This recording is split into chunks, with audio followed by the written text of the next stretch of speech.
मनुष्य के इतिहास में हजारों महापुरुष हुए, हजारों अवतार और पैगंबर हुए।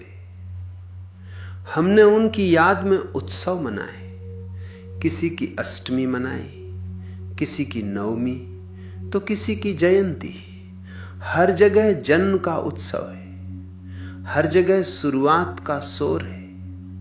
लेकिन क्या कभी तुमने अपनी सोई हुई चेतना को जगाकर यह गौर किया कि पूरी मनुष्यता के इतिहास में बुद्ध अकेले ऐसे व्यक्ति क्यों हैं जिनके नाम के साथ जयंती शब्द छोटा पड़ गया?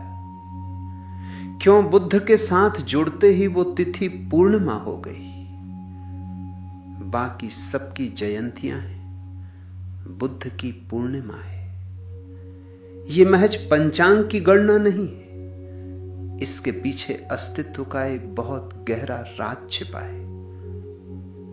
जयंती का अर्थ है एक शरीर का आना, एक कहानी की शुरुआत।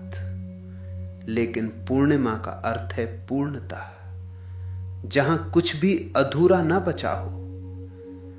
बुद्ध की जयंती को जन्म कहना एक भूल होगी, क्योंकि बुद्ध का जीवन एक साधारण रेखा नहीं बल्कि एक पूर्ण व्रत है।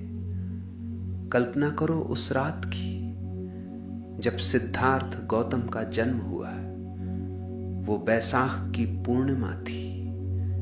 फिर वर्षों की भटकन हुई, खुद को मिटाने की कोशिश हुई और अंततः जब बोधि वृक्ष के नीचे उनका अहंकार विसर्जित हुआ और वे बुद्ध हुए, तो वो घड़ी भी बैसाख की पूर्णिमा ही थी। और बात यही नहीं रुकती। 80 वर्षों की यात्रा के बाद जब उन्होंने अपना अंतिम श्वास लिया, तब भी आकाश में वही बैसाख का पूरा चांद चमक रहा था। जन्म, बोध और मृत्यु तीनों एक ही बिंदु पर। साधारणतः आदमी पैदा किसी दिन होता है, जागता कभी और है और मरता किसी तीसरे ही दिन है। सब बिखरा बिखरा है, सब खंड खंड है। बुद्ध दुनिया के इकलौते ऐसे मनुष्य हैं जिन्होंने प्रमाणित कर दिया कि जो पूरी तरह जाग गया है उसके लिए आने और जाने में कोई भेद नहीं रह जाता। इसीलिए वे तथागत कहलाए। जैसे आए थे वैसे ही चले गए। लोग सोचते हैं बुद्ध एक राजकुमार थे जिन्होंने घर छोड़ा और तपस्या की, लेकिन यह कहानी नहीं है, यह एक विस्फोट है।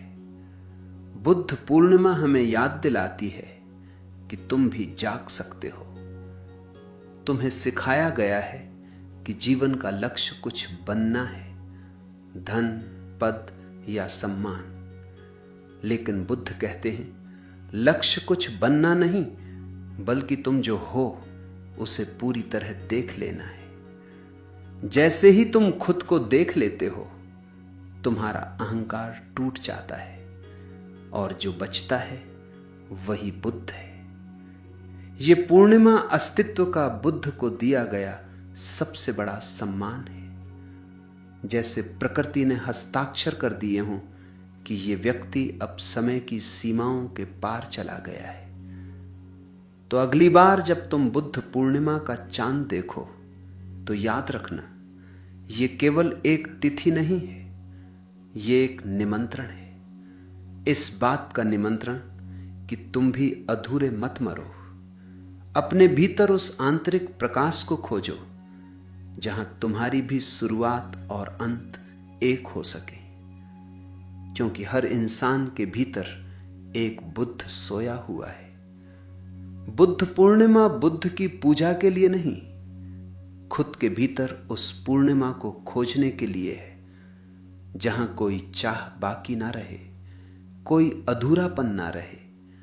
बुद्ध सिर्फ आए नहीं, बुद्ध पूरे हुए, और पूरा होना ही इस मनुष्य जीवन का सबसे बड़ा चमत्कार है।